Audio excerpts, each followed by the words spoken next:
ప్రభు దీపావళి ఈ ప్రభుత్వ గారు రాసిన ప్రభుత్వ సువిశేషంలోని భాగము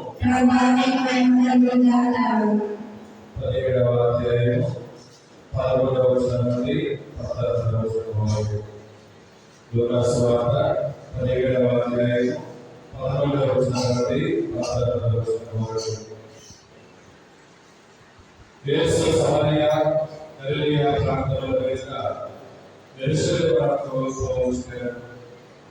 ఒక గ్రామంలో అడుగుపెట్టగానే 10 మంది కుష్ఠరోగులు ఆయనకు ఎదురయ్యాయి.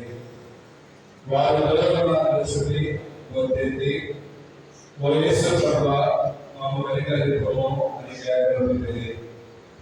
యేసు వారిని చూసి, మీరు వెళ్ళి యాజకులకు కనిపించుడు అని చెప్పారు. వారు మార్గదర్శనమని శుద్ధిపోతాయి.